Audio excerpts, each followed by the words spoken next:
Good morning, good evening, good afternoon. This is the Angels in Politics broadcast, and remember, you are the news. I am your host, not the white collar goon. I am the divine feminine, and I am making a special appearance today because, ladies, it is time for some political counsel. And you know, I'm not here to cut any corners. I am here to give it to you straight because, ladies, we already know. You already know that we're not making any concessions for yourself. We're not making any, we're not passing. We're not going to be passive. We're not going to be fucking, telling you what you want to hear. We're not going to acquiesce. We're not going to concede to your insecurities, inadequacies, because you know what, girls? You know what, ladies? We have to self actualize.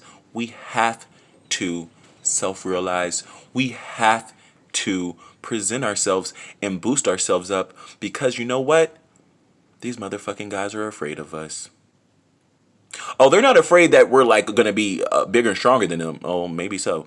They're actually afraid that they don't want us to have the confidence. They don't want us to have the competence. They don't want us to have the intelligence. And they don't want us to synchronize our confidence, competence, intelligence, and intuitiveness and build an industry. Girls, do you understand the powers that you have?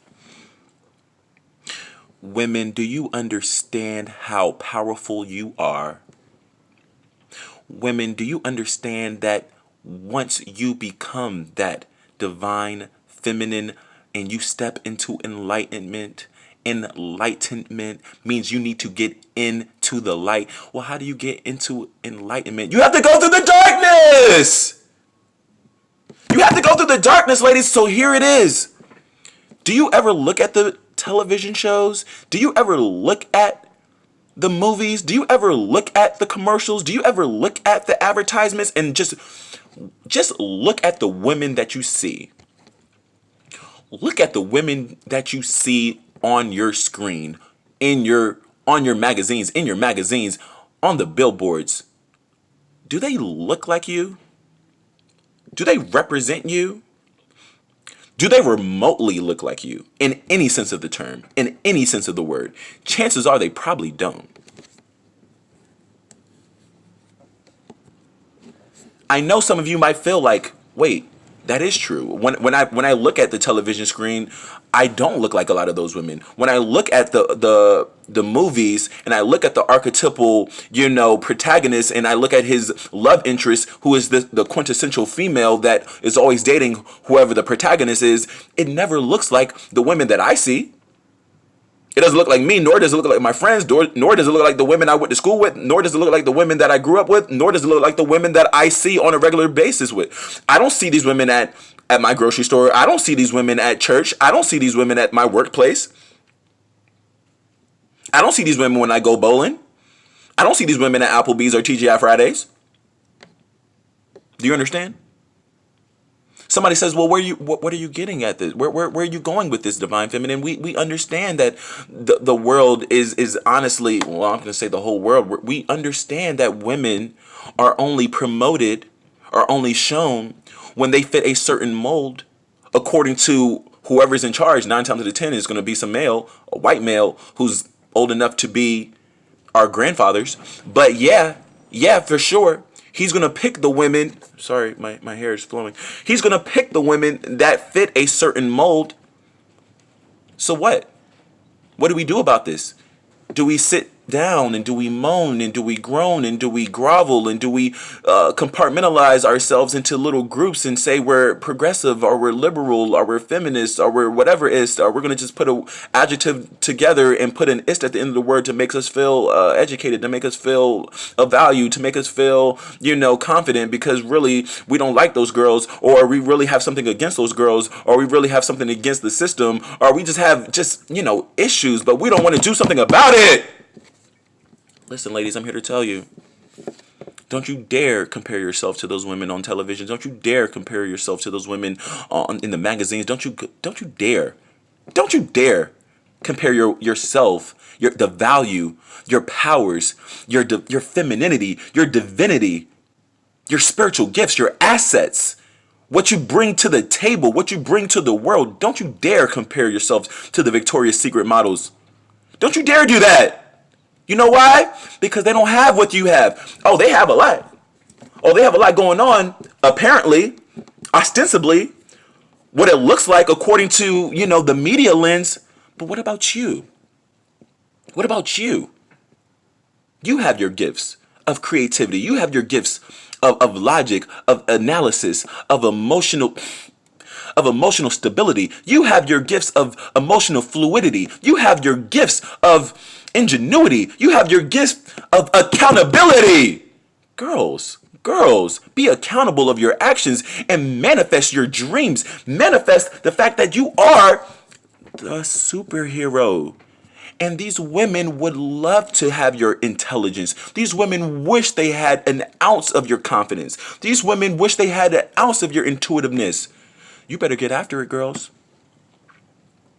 You better get after it. Some of you might be looking at me in my flowing dress and the, the curvature of my arms and my thigh gap, and you might say, hey, you have it easy. Listen, girls, let's have this conversation because I'm not afraid to talk to you about this. Do you want to wake up the time that I wake up? Do you want to go running whenever it's raining outside and it's cold outside and it might be snowing? Do you want to look outside and say, wow, there's the weather is so inclement that I'm not going to take the day off. I'm just going to work out in the fucking garage now. I'm going to make modifications now. Do you want to read the books that I'm reading? Do you want to go into the hot yoga class where it's over 100 degrees and you're pouring sweat from every crevice of your body that's not too attractive? Do you want to take my kettlebell class? Do you want to take that Pilates class? Do you want to take that HIIT class and go right after class, hit the showers and pick up the lunch and dinner for my 3 kids because my husband will not be too pleased if I lose my shape and curvature? Do you want to live that life of the kept wife? You think it's all good? You think this is something good? You think this is great for you? Let me tell you one thing, ladies. It's all about drive. It's all about accountability. It's all about what gets you out in the morning, what gets you up in the morning. I could lay back and say, oh my gosh, this bed is so comfortable. I could lie back and say, oh my gosh, it's just those girls. They're just lucky and they hit the genetic lottery and maybe life is just good for them. They just have better genes. Or you could do something the fuck about it. Let me tell you one thing, ladies. I do have drive. But I'm going to tell you where my drive comes from. And it might seem shallow, but it's vanity. Vanity gets me out in the morning. Vanity has me doing my spin class at 6 a.m. 3 days a week. Vanity has me at the Pilates classes. Vanity has me hitting the sauna with the essential oils. Vanity is the reason why I stay away from French fries and burgers and chicken nuggets and chicken tenders and fried chicken and waffles and all these things that you take for granted. And the cupcakes and the cakes and the Starbucks with the fucking froth and the fucking extra pumps of sugar. Vanity is why I do that. Do you want to hear the truth? It's vanity. The reason why you never see me step out the house without a face full of makeup isn't because I think I'm better than you, isn't because I think I'm worse than you, isn't because I'm thinking anything about you. It's because of vanity. Oh, you girls want to look good too, but you're not running 3 miles. You girls want to look good too, but you're not drinking the kale, spinach, fucking arugula, tomato, and avocado banana shake in the morning with honey and garlic. Do you want that? Do you think that tastes good? Do you think I would rather have the bacon, egg, and cheese sandwich? Do you think I would rather have the double fucking whatever you eat? Do you think I'd rather have the barbecue ribs fresh off the grill? Or do you think I like eating mushroom sandwiches with kale and basil leaves? This is the sacrifice. The sacrifice is for vanity. What is your sacrifice? Oh yeah, I got kids. Oh yeah, I got a husband. Oh yeah, I have work to do. Do you think I don't have work? You don't think this is work? You don't think every day looking like this and doing and standing in front of the mirror for hours a day to make sure that my face is looking like this every day, you don't think that is work? It is vanity that's pushing me. It is vanity. It's all vanity.